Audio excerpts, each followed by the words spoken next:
परमात्मा कहते हैं चोर चुरावे तुमबड़ी गाड्डे पानी में, वो गाड्डे हुआ ऊपर आवा, सच्चाई छनी ना। किसी चोर ने किसी दूसरे का तुम्बा चुरा लिया सूखा, एक फुटबॉल जैसा होया करे, इतना लंबा, ये समझ लो सीताफल जैसा, पेठे जैसा, और वो सूखने के बाद बिल्कुल खाली हो जाता अंदर से। साधु लोग उसको एक तारा भी बनाते थे, उसमें जल भी रखते थे, और वो चोर छुपाने के लिए जल में बढ़ गया और वो नीचे छोड़ आवे। वो बाहर आगे बैठे इतने थोड़ी देर में वो ऊपर आके नून चमक जा, वो फिर दबा का आवे, वो थोड़ी सी देर में आके ऊपर फिर वो नू दिखा की तो ऊपर निकला। तो कहते हैं इन्होंने इस सच्चाई को छुपाने की पूरी कुचेष्टा की, लेकिन ये छुपा नहीं सके। अब देखो यही शिव पुराण आपको दिखाते हैं। प्रश्न नंबर 24 पे, एक बार श्री ब्रह्मा जी और श्री विष्णु जी का झगड़ा हो गया इस बात पे। ब्रह्मा जी कहने लगा मैं तेरा बाप हूं, तू मेरे से उत्पन्न हुआ है, मैंने सारे जगत की रचना की है। और विष्णु जी कहने लगे मैं तेरा पिता हूं, तेरा जनक हूं, तेरी उत्पत्ति मेरी नाभि कमल से हुई है। इस बात पर दोनों का काफी युद्ध हो गया। इस काल रूपी ब्रह्म ने, इनके पिता ने, ये गुप्त रहता, इसने प्रतिज्ञा कर रखी है मैं कभी किसी के समक्ष नहीं आऊंगा, अपने ओरिजिनल रूप में, ओरिजिनल वास्तविक रूप में। ये कभी जैसे कहीं पर जैसे ब्रह्मा विष्णु का आपस में विवाद हुआ तो शिव रूप में आ गया, कहीं पर विष्णु और शिव का विवाद होता है तो ये ब्रह्मा के रूप में खड़ा हो जाता है। तो ये समझ नहीं पाए कौन है ये, के सांग है। तो अब परमात्मा ने आके बताया, इसके सारे षड्यंत्र का बांडा फोड़ कर दिया। अब क्या हुआ, ये काल आके खड़ा हो गया। पहले इसने सतम पिल्लर डाल दिया बीच में, जिसको लिंग बोलते हैं, तेजों में लिंग खड़ा कर दिया, पिल्लर बहुत बड़ा। तो ये दोनों युद्ध करना बंद करके ब्रह्मा और विष्णु जी आश्चर्य में पड़ गए कि इतना लंबा कहां से आ गया अचानक। फिर उसको कोई ऊपर ने एक नीचे ने इसमें ढूंढने लगे। लंबी कथा है, हम शॉर्ट करेंगे भी। तो उसी समय ये काल आ गया वहां पर शिव रूप में, इन दोनों को समझा कि तुम भगवान नहीं हो और तुम अपने आप को भगवान मान बैठे। तो फिर इन्होंने प्रश्नोत्तरी की, वो आगे दिखाते हैं। हम अपने मतलब की वस्तु लेते हैं। ये है 24 पृष्ठ श्री विष्णु पुराण और विद्वेश्वर संहिता, और इसमें ये ब्रह्मा और विष्णु का युद्ध हुआ, इनके बीच में ये सतम खड़ा कर दिया। इसके बाद फिर काल जब ब्रह्मा आ गया इनके सामने शिव रूप में, इनकी वार्ता हुई। ब्रह्मा और विष्णु ने पूछा प्रभु सृष्टि आदि 5 कृत्यों के लक्षण क्या है, यह हम दोनों को बताइए। भगवान शिव बोले मेरे कृत्यों को समझना अत्यंत गहन है, तथापि मैं कृपा पूर्वक उन्हें उनके विषय में बता रहा हूं। ये सारा कुछ हम अपने मतलब की बात लेंगे। ये आपने पढ़ा 25 पृष्ठ पे विद्वेश्वर संहिता, संक्षिप्त शिव पुराण 26 पृष्ठ पे। अब यहां हम आ जाते हैं। अब ये काल कह रहा है ब्रह्मा और विष्णु को, पुत्रों तुम दोनों ने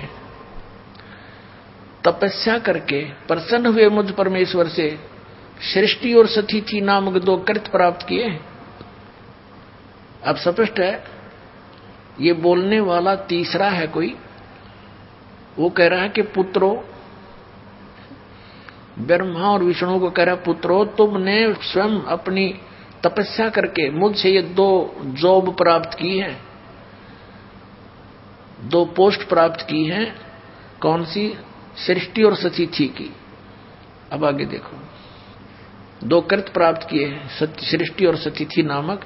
पुत्रों तुम दोनों ने तपस्या करके प्रसन्न हुए मुझ परमेश्वर से सृष्टि और सतिथि नामक 2 कृत्य प्राप्त किए हैं, ये दोनों तुम्हें बड़े प्रिय हैं। इसी प्रकार मेरी विभूति स्वरूप, यानी मेरी ही शकल के रुद्र और महेश्वर ने, ये मैं नहीं है, ने 2 अत्यंत कृत संहार और तिरोभाव मुझ से प्राप्त किए हैं। अब जो दास कंसेप्ट क्लियर करना चाहा था वो ये हो गया कि ये चार और हैं, ये बोलने वाला पांचवा है। महेश्वर, रुद्र, ब्रह्मा और विष्णु, इनका पिता है यो काल, यो पांचवा न्यारा है। इति सिद्धम कि ब्रह्मा विष्णु महेश के पिताजी कौन है? काल रूपी ब्रह्म। अपने आत्माओं 600 वर्ष पहले भगवान कबीर साहब ने कहा था, अब मैं तुमसे कहूं चिताई, त्रिदेवन की उत्पत्ति वाई।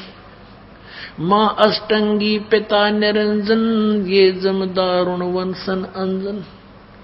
पहले की निरंजन राई, पीछे से माया उपजाई।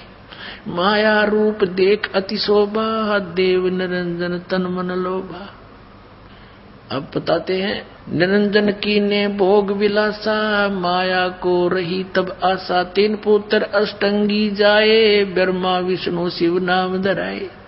कति सिंपल लैंग्वेज में मालिक ने ये सूक्ष्म वेद में बता रखा है कि इस काल रूपी ब्रह्म सरपुरुष की और दुर्गा के संयोग से दुर्गा को आशा रही, प्रेग्नेंट हुई, फिर उन 3 पुत्रों की उत्पत्ति की। कति क्लियर कर दिया। और फिर मालिक ने एक शब्द और बोला, गुण तीनों की भक्ति में ये भूल पड़ो संसारी। कहे कबीर निज नाम बिना कैसे उतरो पारे। 3 देव की जो करते भक्ति, उनकी कदे ना हो मुक्ति।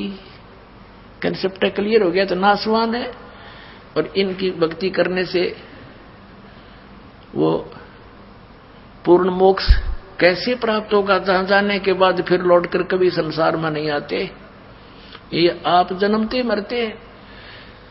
तो इसके लिए इन्हीं पवित्र सदग्रंथों से प्रमाणित करेंगे आपके लिए। पहले तो ये प्रमाणित करते हैं ये 3 गुण क्या हैं? रजगुण ब्रह्मा, सतगुण विष्णु, तमगुण शिव जी। वैसे तो बहुत बार आ चुका है, फिर भी पुण्यात्माओं ये अज्ञान भी हमारे अंदर हजारों वर्षों से फीड किया गया, झूठा लगातार लगातार फीड कर दिया, हम यहां तक भर दिए इस अज्ञान से। अज्ञान सुनते हैं तो हमें अंदर जगह नहीं, लेकिन ये ऐसा ज्ञान है कि अपनी जगह बनाएगा और उसको बाहर फेंक देगा उठा करके। अब देखना मार्कंडेय पुराण में स्पष्ट किया है। ये अपने पवित्र पुराण सदग्रंथ हैं जिनको हम शिरोधार्य मानते रहे और पढ़ते रहे और खरीदते रहे। ये गीता प्रेस गोरखपुर से प्रकाशित है। प्रकाशक एवं मुद्रक हैं गीता प्रेस गोरखपुर, गोविंद भवन कार्यालय कोलकाता का संस्थान। अब इसके 123 पृष्ठ पर ले चलते हैं आपको। 123 पृष्ठ पे अब यहां से शुरू करेंगे। 122 से हम संक्षिप्त मार्कंडेय पुराण। यहां देखिएगा, मार्कंडेय जी बोले, ये मार्कंडेय जी का ही आगे ज्ञान है। यहां आ जाते इसके सामने हम। इस तरह स्वयंभू परमात्मा की 3 अवस्थाएं हैं। रजगुण प्रधान ब्रह्मा, तमोगुण प्रधान रुद्र और सतोगुण प्रधान विश्वपालक विष्णु है। ये ही 3 देवता हैं और ये ही 3 गुण हैं। वैसे तो पुण्यात्माओं कहते हैं बुद्धिमान को संकेत गणाओ है, बहुत होता है, फिर भी क्योंकि हम बहुत दिनों से रंगे पड़े हैं कि मन में थोड़ा सा भी कंसेप्ट क्लियर ना हुआ तो ये काल फिर स्थान बना जाएगा आपके अंतःकरण में। लेकिन दास ऐसी जगह छोड़ दे कोई ना कि ये फिर समा जाए आपके अंदर। ये देखिएगा श्रीमद् देवी भागवत, ये प्रथम भाग, ये कहां से प्रकाशित है? अथ देवी भागवतम सभाष्टीकम सहमात्यम, खेमरा श्री कृष्ण दास प्रकाशन, बंबई 4। अब हम इसके यहां आते हैं। ये है अथ श्री मद देवी भागवते भाषा टीका युक्ते तृतीय स्कंद है सब प्रारंभते, ये 3रा स्कंद प्रारंभ। इसके हम 11 पृष्ठ पर ले चलते हैं आपको। ये 11 पृष्ठ है और ये 3रा स्कंद है भाषा टीका तृतीय स्कंद अध्याय 5। ये अध्याय 5 का ये 7वां श्लोक यहां समाप्त हुआ। और 8वां प्रारंभ होता है। भगवान शंकर कहते हैं, हे माता, यदि हमारे ऊपर सदा आप दया युक्त हो तो हमको तमोगुण में किस प्रकार प्रदान किया है, और ब्रह्मा रजोगुण और हरि सतगुण युक्त किए हैं। अब संस्कृत भी पढ़ेंगे हम। 7वां ये समाप्त हुआ, 8वां प्रारंभ होता है।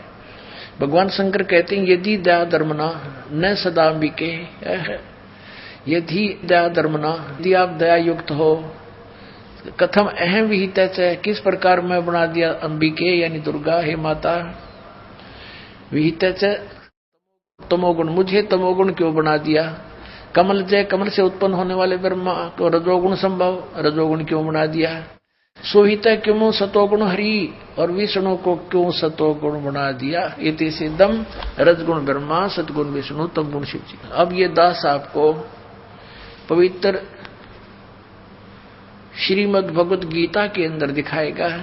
गुण तीनों की भक्ति में ये भूल पड़ो संसार, कह कबीर निज नाम बिना कैसे उतरो पार, तीन देव की जो करते भक्ति उनकी कदे ना हो मुक्ति। तभी तो हमारे सारे पूर्वज भूत बनवा दिए न ज्ञानिया ने, और फिर हमारे से श्राद्ध कटवाओ, तुम्हारे पिताजी स्वर्ग में भूखे हैं, नकलियो, स्वर्ग में जब कुछ है नहीं, वो स्वर्ग कहाँ हो गया जिसमें भूखे मरे हमारे पूर्वज, बोला स्वर्ग भेज दिए, गति कर दी उनकी, सारे क्रियाक्रम करो पाछे, और फिर न कहो भूखे हैं उनको ये दान करो, किसा मूर्ख बना रखा था इन्हें। अब ये देखिएगा श्रीमद् भगवत गीता अध्याय नंबर 7 का, जयदयाल गोविंद का इसके अनुवादक हैं, गीता प्रेस गोरखपुर से ये छपी है। ये देखिएगा अध्याय नंबर 7 के 1, 2, 3 में गीता ज्ञानदाता कहता है कि अर्जुन, अब ऐसा ज्ञान बताने जा रहा हूं जिसको जानने के बाद कुछ भी जानना शेष नहीं रहेगा। देखना, अथ सप्तमोध्याय 7वां अध्याय प्रारंभ। श्री भगवान उवाच, इसमें कितना भी श्री कृष्ण उवाच नहीं है, भगवान उवाच, ये आप देख रहे हो सामने। अरे कृष्ण जी ने बोली, हे पार्थ, अनन्य प्रेम से मुझ में आसक्त चित्त मेरे प्राण होकर तथा अनन्य भाव से मेरे प्राण होकर योग में लगा हुआ, जिस प्रकार से संपूर्ण विभूति बल ऐश्वर्य आदि गुणों से संपन्न सबके आत्म रूप मुझको संशय रहित जानेगा, उसको सुन। कहते तुम मुझे अच्छी तरह समझ जाएगा, वो ज्ञान बताता हूं। साथ में देगा दूसरा श्लोक,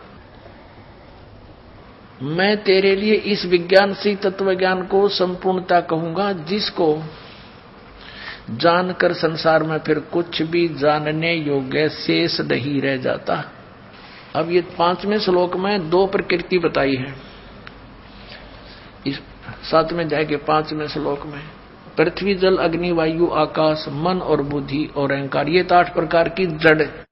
इस प्रकार ये तो 8 प्रकार से विभाजित मेरी प्रकृति है, ये 8 प्रकार के भेद वाली है।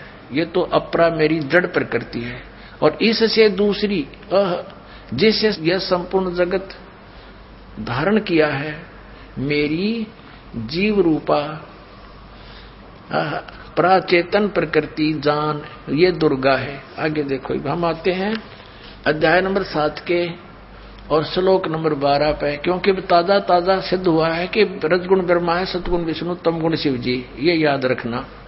अब ये गीता ज्ञान दाता ब्रह्म है, काल है, और ये कह रहा है कि और भी जो सतगुण से उत्पन्न होने वाले भाव हैं, सतोगुण यानी विष्णु से सती थी, और जो रजगुण से तथा तमगुण से, रजगुण ब्रह्मा जी से उत्पत्ति, तमोगुण से संहार शंकर जी से, तमगुण शंकर से संहार होने वाले भाव हैं, उन सबको मुझसे ही होने वाले हैं ऐसा जान, परंतु वास्तव में उनमें मैं और वे मुझ में नहीं है।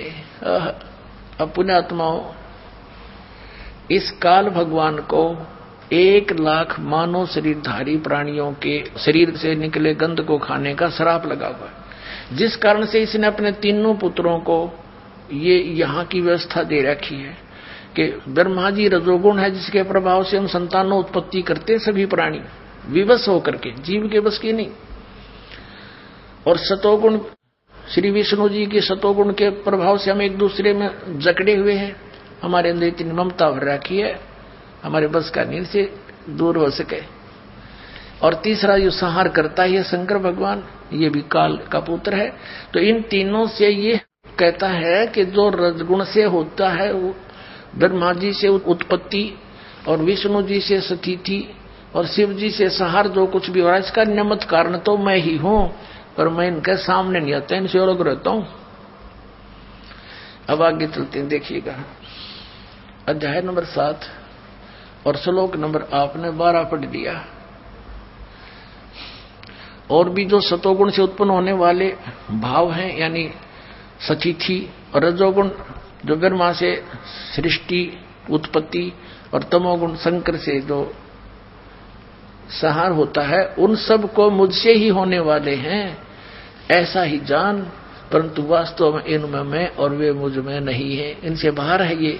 अब 13वें में कहा है कि गुणों के कार्य रूप सात्विक, राजस और तामस, इन तीनों प्रकार के भाव से, यानी इन्हीं के ऊपर आसक्त ये सारा संसार प्राणी समुदाय मोहित हो रहा है, इन तक सीमित है, ब्रह्मा विष्णु महेश तक।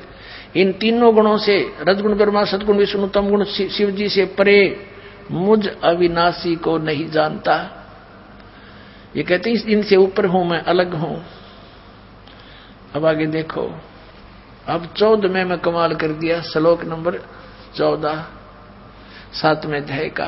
क्योंकि यह अलौकिक अर्थात अति अद्भुत त्रिगुणमयी मेरी माया, रजगुण ब्रह्मा, सतगुण विष्णु, तमगुण शिव जी के द्वारा फैलाया गया ये जाल, ये बड़ी दुस्तर है, बड़ा खतरनाक है। जो पुरुष केवल मुझको निरंतर भजते हैं, वे इस माया को ब्रह्मा विष्णु महेश से ऊपर उठ जाते हैं, उल्लंघन कर जाते हैं। यानी जो ब्रह्म से लाभ होता है, वो ब्रह्मा विष्णु महेश के लाभ से अधिक स्वर्ग प्राप्ति होती है। अब यहाँ कहते हैं 15वें श्लोक में कमाल कर दिया, 7वें अध्याय के गीता जी में, माया के द्वारा जिनका ज्ञान हरा जा चुका है, रजगुण ब्रह्मा, सतगुण विष्णु और तमगुण शिव जी रूपी इस त्रिगुणमयी माया द्वारा जिनका ज्ञान हरा जा चुका है, जो केवल इन्हीं की भक्ति तक सीमित है, इनसे आगे किसी की सुनना नहीं चाहते। आसुर स्वभाव, राक्षस स्वभाव को धारण किए मनुष्यों में नीच और दूषित कर्म करने वाले मूढ़ लोग, मूर्ख, माम न प्रपदन्ते, मुझको नहीं भजते। यानी जो ब्रह्मा विष्णु महेश तक की भक्ति में लगे रहते हैं, उनके बारे में क्या बताया है कि असुर स्वभाव को धारण किए हुए मनुष्यों में नीचे तरह के जो और दूषित कर्म करने वाले मूर्ख लोग,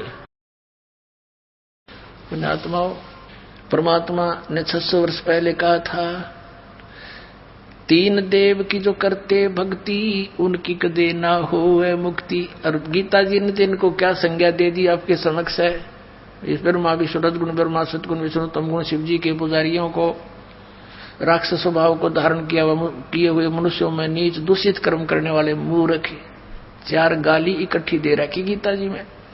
दास नहीं कह रहा, अपने सदग्रंथ कह रहे हैं जिनको हम श्रोधार्य मानते हैं। अब ये कौन है आगे और क्लियर हो जाता है। देखिए, ये कहता गीता ज्ञानदाता कि मेरी भक्ति भी ना करते। आगे देखो, अब 7वें अध्याय का 20वें श्लोक में